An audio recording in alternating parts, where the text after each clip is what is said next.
Vâng, số sợi đó kia, ngày nay dương to mê đi dương bị ngày muốn đấy, cứ tiệt tôi năng lecturer thì mỗi đến giấy tiệt tôi tình năng linh, nhưng đang hay thá linh nó còn lại nói những cứ miền pì, miền hạt linh hay là sập linh, một năng châu hạt linh sập linh nhưng xong bây giờ tiệt tôi ai nôn tạch, ai nôn nó cứ mình hay thà nó còn lại nói nó pha từng ó cứ chỉ cái cái chia inode để mình biếtเป็น index number ដែលមាន contain ទៅលើ information ដែលមានដូចជា inode number មាន file size មាន owner information មាន permission មាន file type មាន number of link អីចឹងទៅហើយដើម្បី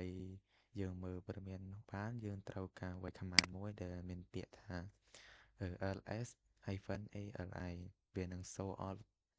information ដែលយើងបង្កើត file នឹងមកហើយចឹងយើងសូមចូលទៅកាន់មេរៀនយើងតែម្ដងឥឡូវនេះយើងចូលក្នុង server Linux របស់យើងហើយយើងធ្វើការaccess តាម SSH តាមIP address 192.168.75ហើយនិង52ហ្នឹង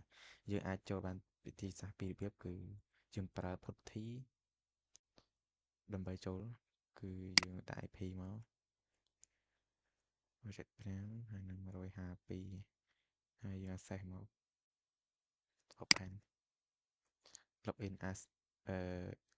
user មិញគឺ user m1 ហើយ password ឥឡូវនេះយើងចូលបានហើយកម្មវិធីមួយទៀតដែលខ្ញុំប្រើហ្នឹងគឺ Mobile Xterm ហ្នឹងហើយកម្មវិធីហ្នឹងក៏ស្រួលប្រើដែរវាមាន function ច្រើនជាង Putty ហ្នឹងយើងអាច access បានតាមនេះហើយតាម SSH មក192.168.75តាម private IP របស់ម៉ាស៊ីនរបស់យើងហើយនឹង152ឈ្មោះរបស់យើងគឺយើងដាក់នៅលើនឹងដោយយើងអត់ចាំបាច់វាយ command ទេ M1 ហើយអូខេមកវានឹងទៅវិញនេះជាកម្មវិធីពីរដែលខ្ញុំឡើងប្រើនៅក្នុងមេរៀនរបស់ខ្ញុំ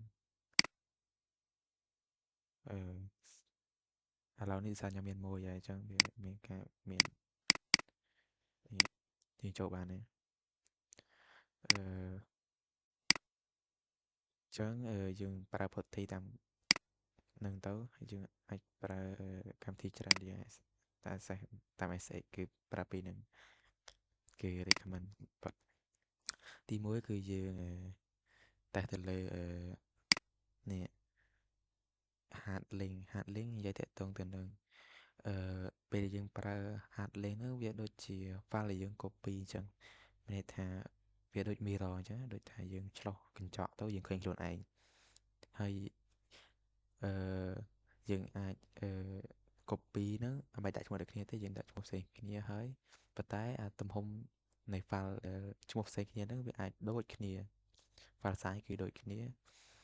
មានទាំង inode number ហ្នឹងក៏ដូចគ្នាដែរហើយនឹងវាអាច support ទៅលើ directory ទេចំពោះ hard link ហ្នឹងហើយដើម្បីតេស្តនៅលើបានគឺយើងត្រូវបង្កើត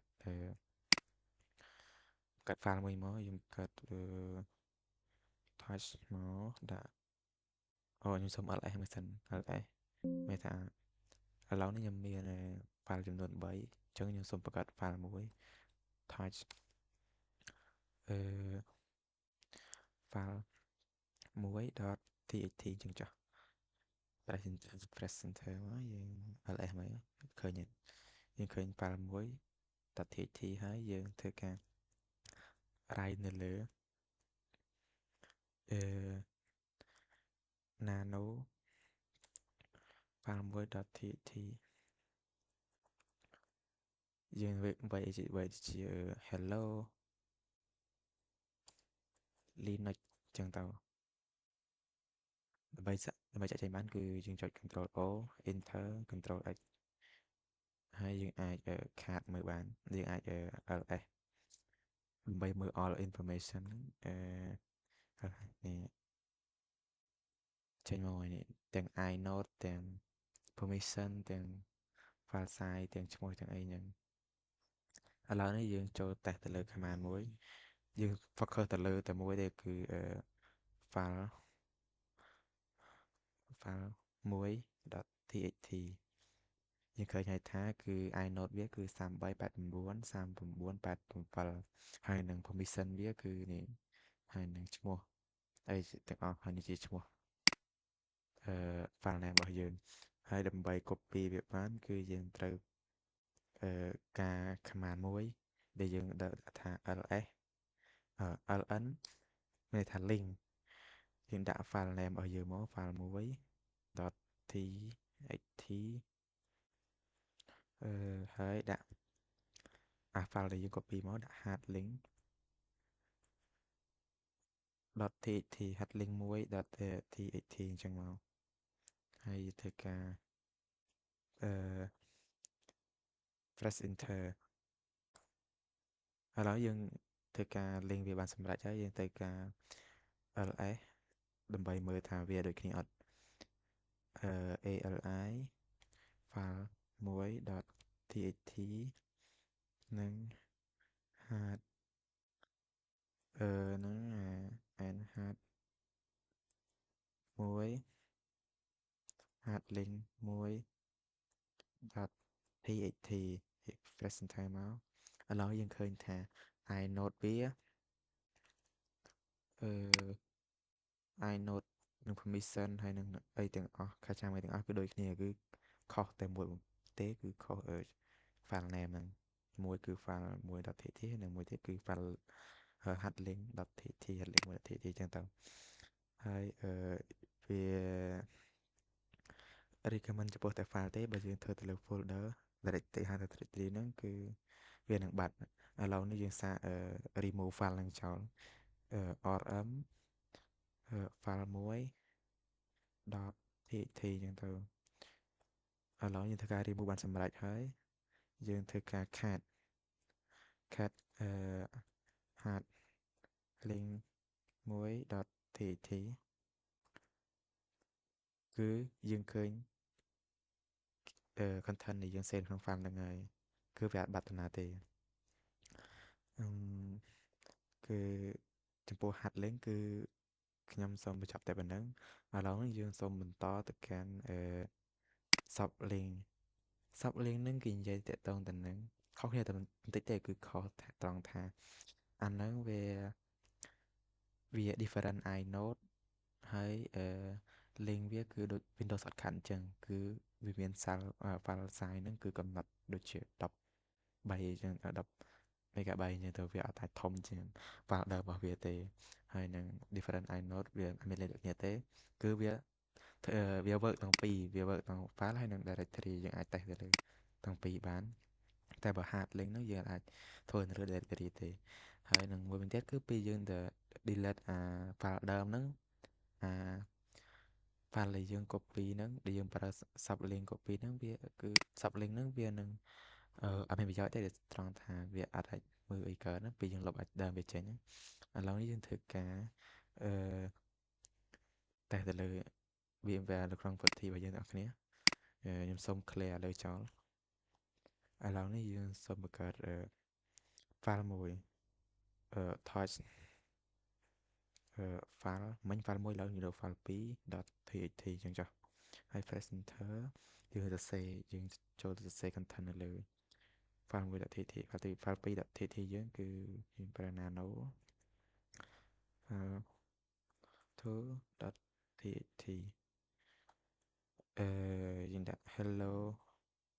again អញ្ចឹងចុះ control O control O enter control X ឥឡូវនេះយើងធ្វើការ link file ពីយើងទៅ sub link របស់យើងដាក់ln -s ចុះគ្នាត្រង់ហាត់ link យើងតែ -s មួយទេហើយដាក់ file original របស់យើងមក .txt ហើយនឹងlink ទៅកាន់ sub link មួយ .txt អញ្ចឹងហើយសូមការ press enter យើងធ្វើការ link បានសម្រេចហើយឥឡូវនេះយើងធ្វើការមើលទៅលើALI មើលទៅលើតកតងទៅនឹង all information នៃ file របស់យើង ls -ali file 2.txt ហើយនឹង sub ហើយនឹង sub link 1.txt យើងធ្វើការ flash enter គឺយើងឃើញហើយថាគឺ inode ក៏ដូចគ្នាទេ195 196ហើយ permission ក៏ដូចគ្នាដែរហើយនឹងតកតងនឹងទំហំ file ក៏ដូចគ្នាដែរហើយនឹងគឺវាបញ្ជាក់ឲ្យថាfile នេះគឺ copy ចេញពី link ចេញពី file 2.txt បើសិនជាយើងលុបfile 2.txt នឹងចេញវានឹងfile sub link 1.txt នឹងវានឹងអត់មានន័យទេយើងធ្វើការremove file របស់យើងចេញឬក៏យើងអាចខាតមើលsub link 1.txt វានឹងឃើញ content របស់យើង save មិញហើយយើងត្រូវការ remove file ចាស់វាចេញគឺ original file គឺ file 2.txt ទៅពីយើង remove ហើយយើង press enter ហើយយើងធ្វើការ cut ទៅមើលម្ដងទៀត file sub link 1.txt ម្ដងទៀតហើយត្រូវ press enter មកគឺបញ្ជាក់ថា cut file មួយហ្នឹងគឺវាមិនមែនជា retrieve file ទេដោយសារតែយើងហ្នឹងលុបតា original file របស់យើងហើយចឹងទៅ sub link ហ្នឹងគឺអត់អាចដូច hard link បានទេគឺវាខុសគ្នាត្រង់ពេលយើងលុបចាស់វាគឺsub link យើងវានឹងខូចអត់ប្រយោជន៍ទេហើយយើងអាចតេស្តទៅលើ directory បានមួយទៀតយើងធ្វើការបង្កើត directory មួយមកគឺ mkdir មានន័យថា make directory my directory ចឹងទៅ press enter ហើយ ln-s គឺ link sub link ទៅកាន់my dir យើងគឺឈ្មោះ original directory ហើយនឹង my dir ឈ្មោះ link របស់យើងគឺដាក់ link ចឹងទៅឈ្មោះ sub link របស់យើងហើយយើង press enter ហើយយើងអាចធ្វើការ ls មកគឺ list-l គឺយើងឃើញហើយថា media យើងគឺប៉ុណ្ណឹងយើងឃើញហើយថា media link ហ្នឹងគឺចេញពី media យើងអាចមើលទៅលើ permission វាបានទៀតមើលទៅលើ inode របស់យើងទៀត -i នេះ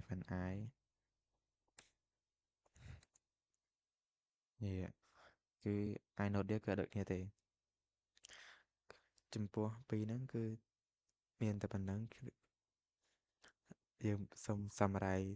បញ្ចប់ពាក្យតងនឹង link របស់យើងគឺ